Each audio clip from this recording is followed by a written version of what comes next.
The first rule of success is to have a vision. You see, if you don't have a vision of where you go, and if you don't have a goal where you go, you drift around and you never end up anywhere. It's like you can have the best ship in the world, you can have the best airplane in the world. If the pilot or the captain doesn't know where to go, it would just drift around. It would not end up anywhere, or most likely in the wrong place. So I was very fortunate that I stumbled on my vision. I mean, as you know, I was born in 1947 in Austria after the Second World War.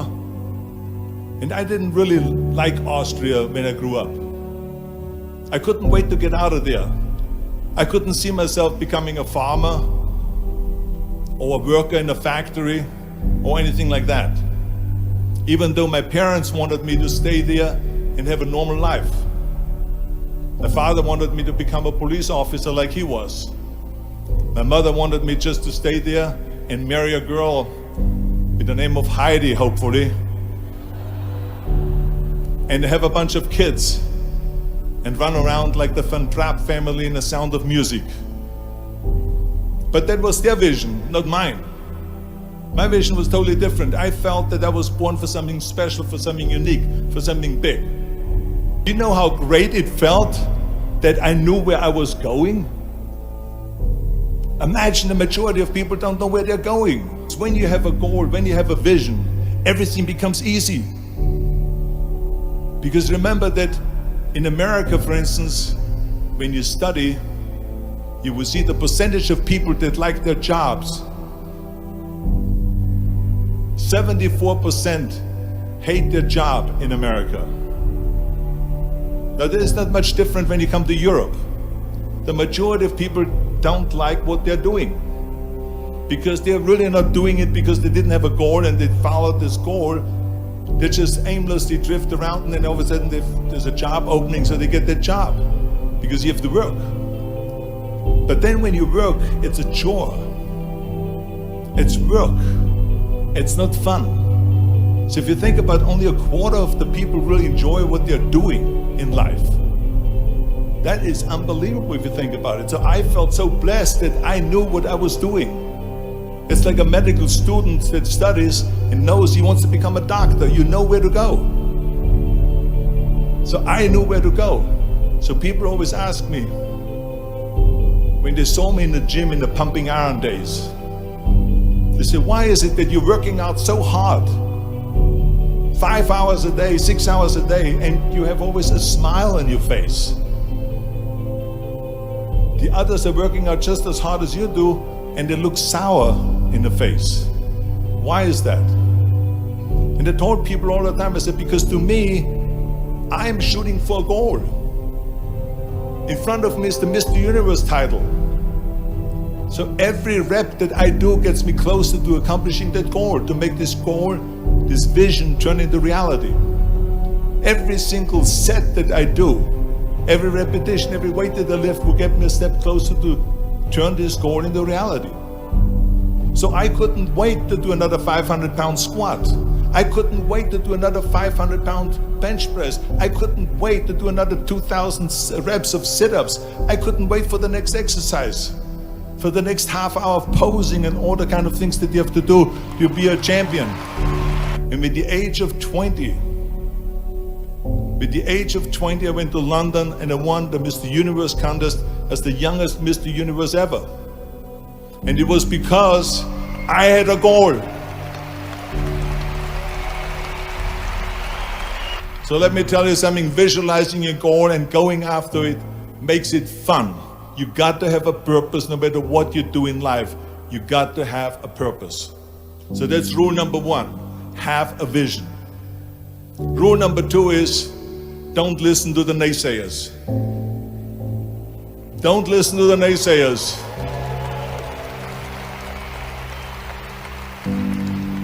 Everything I ever did, the thing that I heard out of people's mouth was, that's impossible. That can't be done. Or no. So whenever someone said to me, it can't be done, I heard, it can be done. When they said no, I heard yes. And when they said it's impossible, I heard it is possible.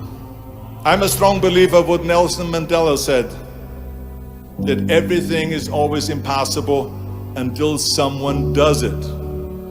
Well, I'm gonna be the one, I said to myself, I'm gonna do it and I'm gonna show it to them. Maybe it has never been done before. That's perfectly fine with me.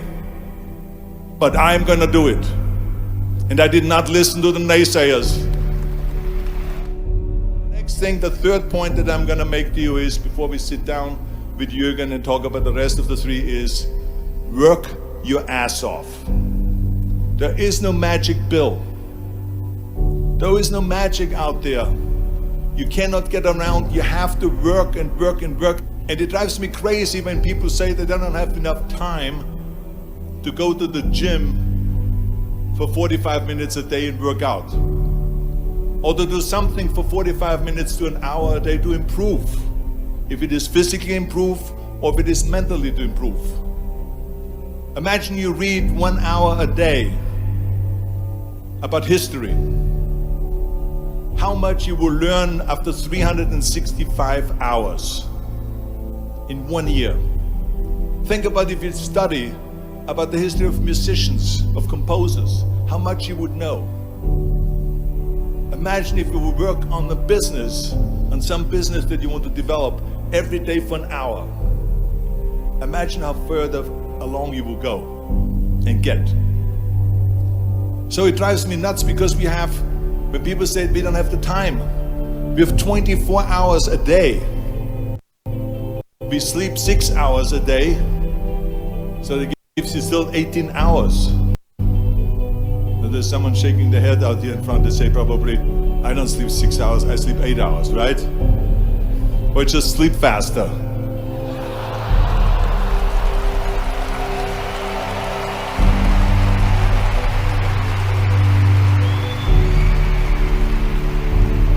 So we have 18 hours a day. The average person works around 8 to 10 hours. So let's assume it's 10 hours, so we have 8 hours left. Then you travel around an hour a day, maybe 2 hours a day. So now you have still 6 hours left. So what do you do with the 6 hours? What do you do with the 6 hours? Then we eat a little bit, then we schmooze a little bit, talk a little bit to people and all that stuff. But you can see how much time there is available if you organize your day. So you got to work hard. I mean, let me tell you something. When I went to America, I went to college. I went and worked out 5 hours a day. And I was working on construction. Because in those days in bodybuilding, there was no money. I didn't have the money for food supplements or anything. So I had to go to work. So I worked on construction. I went to college. I worked out in the gym, and at night from 8 o'clock at night to 12 midnight, I went to acting class 4 times a week. So I did all of that. There was not one single minute that I wasted. I became very friendly with Muhammad Ali in the 70s. And Muhammad Ali worked his butt off. And I saw it firsthand. And I remember that there was a sports writer that was there in the gym when he was working out and he was doing sit-ups. And they asked him, how many sit-ups do you do? And he said, I don't start counting until it hurts. Now think about that.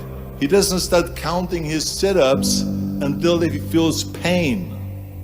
That's when he starts counting. That is working hard. And so you can't get around the hard work. It doesn't matter who it is. As a matter of fact, I believe what Ted Turner said. Work like hell and advertise.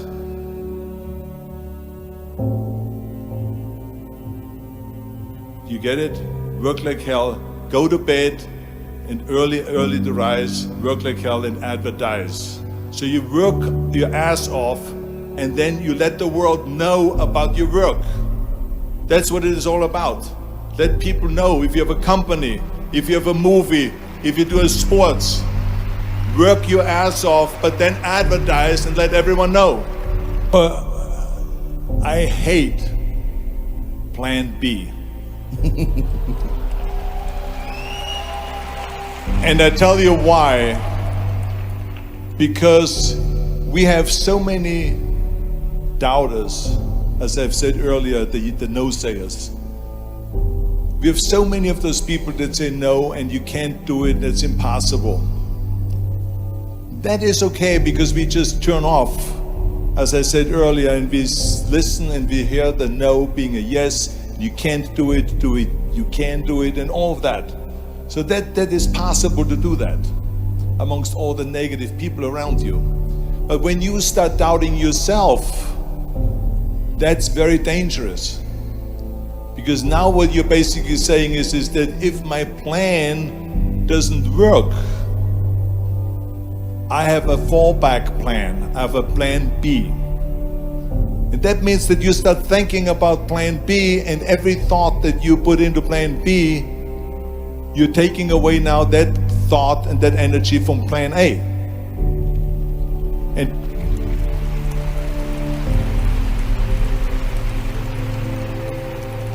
And it's very important to understand that we function better if there is no safety net, because plan B becomes a safety net. It says that if I fail, then I fall and I get picked up and I have something else there that will protect me. And that's not good, because people perform better when there's no safety net. People perform better in sports and everything else if you don't have a plan B. To me, it is very dangerous to have a plan B, because you're cutting yourself off from the chance of really succeeding. And the reason, one of the main reasons why people want to have a plan B is because they are worried about failing. What is if I fail, then I don't have anything else? Well, let me tell you something, don't be afraid of failing, because there's nothing wrong with failing. You have to fail in order to climb that ladder. There's no one that doesn't fail. We all fail. It's okay.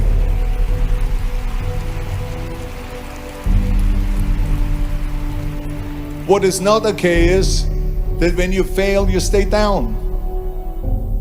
Whoever stays down is a loser. And winners will fail and get up, fail and get up, fail and get up. You always get up. That is a winner. That is a winner. Hey, we all lose. We all have losses. This is okay. And this is why I say don't be worried about losing, because when you're afraid of losing, then you get frozen. You get stiff. You're not relaxed. You got to be, in order to perform well in anything, if it's in boxing or if it is on your job or with your thinking, is only happening when you relax. So relax. It's okay to fail. Let's just go all out and give it everything that you got. That's what it is all about. So don't be afraid to fail. This is one of my 6 rules to success. You can only feel complete as a person if you think about what can you do for your fellow member around you that maybe needs help. I felt like that. Everyone has a different motivation why you get into that. I was an immigrant going to America, and I saw how America was the most generous country in the world. I mean, they opened up their arms to me, they helped me, they invited me for Thanksgiving dinner. The people, they brought me, the bodybuilders in the gym brought me plates to my apartment because I had no plates, I had no silverware, I had no bedware, I had no pillows, I had no blanket, I had no TV, I had no radio, I had nothing.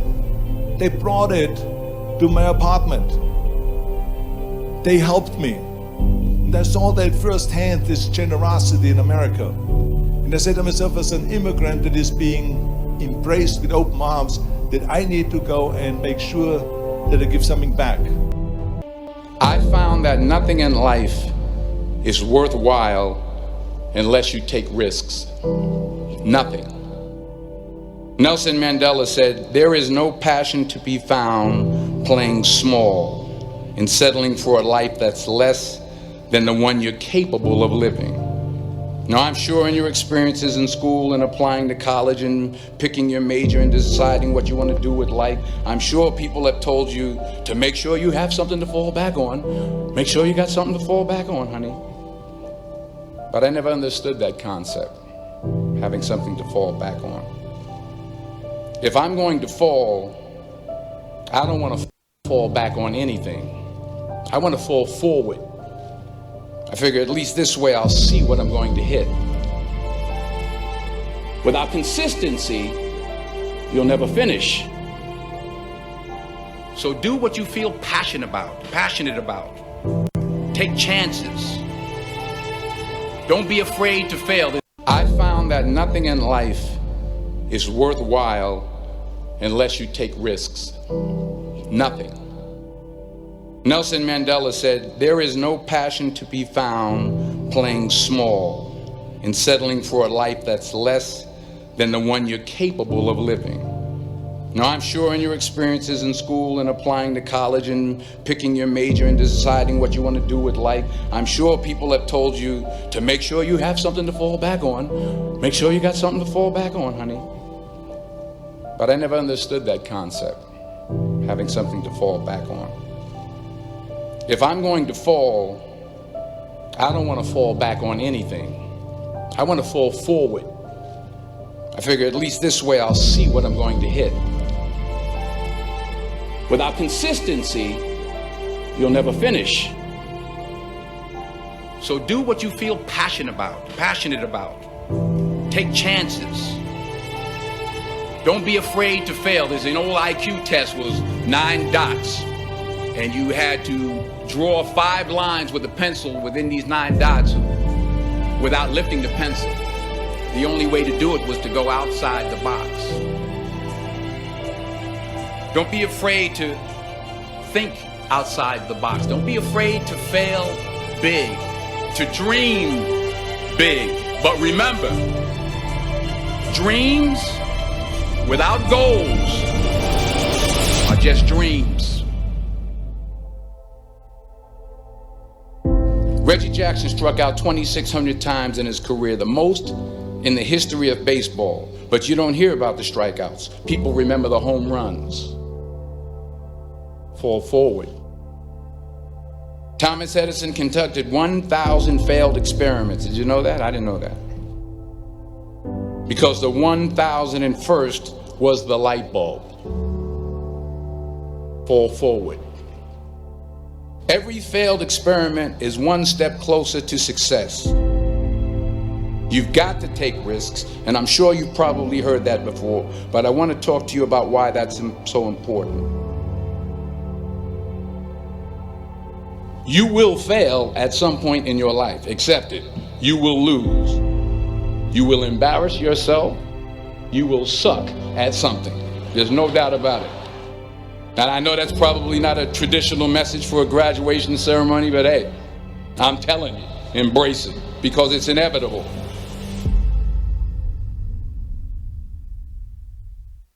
In the acting business, you fail all the time. Early on in my career, I auditioned for a part in a Broadway musical.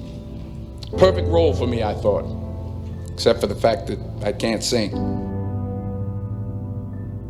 I didn't get the job.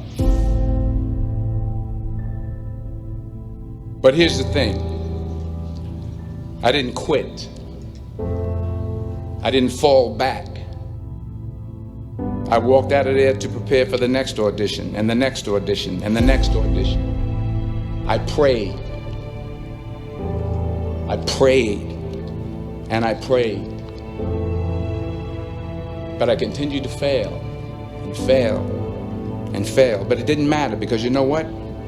There's an old saying, you hang around the barbershop long enough, sooner or later you're going to get a haircut.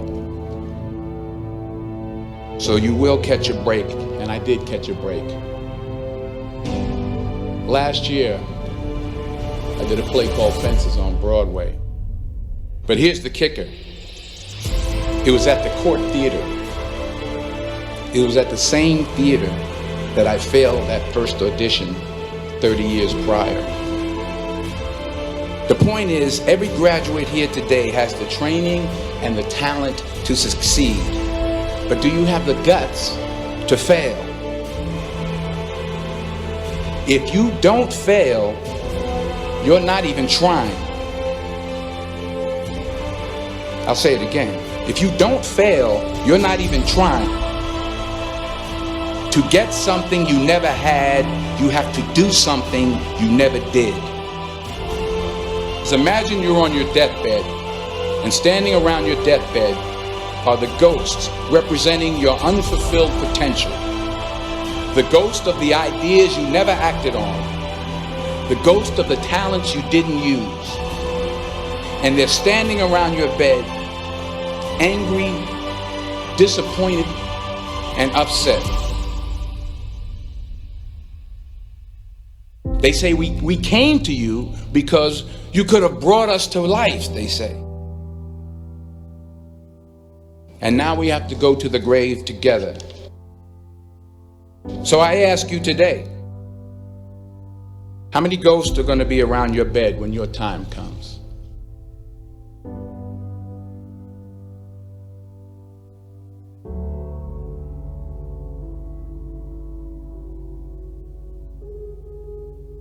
I just got back from South Africa. It's a beautiful country, but there are places there with terrible poverty that need help. And Africa is just the tip of the iceberg. The Middle East needs your help. Japan needs your help. Alabama needs your help. Tennessee needs your help. Louisiana needs your help. Philadelphia needs your help. The world needs a lot, and we need it from you. We really do. We need it from you young people. I mean, I'm not speaking for the rest of us up here, but I know I'm getting a little grayer. We need it from you, the young people, because remember this. You got to get out there. You got to give it everything you got, whether it's your time, your talent, your prayers, or your treasures. What are you going to do with what you have? I'm not talking about how much you have. Some of you are business majors. Some of you are theologians, nurses, sociologists. Some of you have money. Some of you have patience. Some of you have kindness. Some of you have love. Some of you have the gift of long suffering. Whatever it is, whatever your gift is, what are you going to do with what you have? All right, now here's my last point about failure. Sometimes it's the best way to figure out where you're going. Your life will never be a straight path. I began at Fordham University as a pre-med student. I took a course called cardiac morphogenesis. I couldn't read it, I couldn't say it, I sure couldn't pass it. So then I decided to go into pre-law, then journalism. And with no academic focus, my grades took off in their own direction. I was a 1.8 GPA. And the university very politely suggested that it might be better to take some time off. I was 20 years old. I was at my lowest point. And then one day, and I remember the exact day, March 27th, 1975, I was helping my mother in her beauty shop. My mother owned a beauty shop up in Mount Vernon. And there was this older woman who was considered one of the elders in the town. And I didn't know her personally, but I was looking in the mirror, and every time I looked at the mirror, I could see her behind me, and she was staring at me. She just kept looking at me. Every time I looked at her, she kept giving me these strange looks. So she finally took the dryer off her head and she said something I'll never forget. She said, "Young boy, I have a prophecy, a spiritual prophecy." She said, "You are going to travel the world and speak to millions of people." And in the years that followed, just as that woman prophesied, I have traveled the world and I have spoken to millions of people through my movies. Millions who up till this day couldn't see me. Who up till this day I couldn't see while I was talking to them. And they couldn't see me. They could only see the movie. They couldn't see the real me. But I see you today. And I'm encouraged by what I see. And I'm strengthened by what I see. Because taking risk is not just about going for a job. It's also about knowing what you know and what you don't know. It's about being open to people and to ideas. The chances you take, the people you meet, the people you love, the faith that you have, that's what's going to define you. Never be discouraged. Never hold back. Give everything you got. And when you fall throughout life, remember this: fall forward.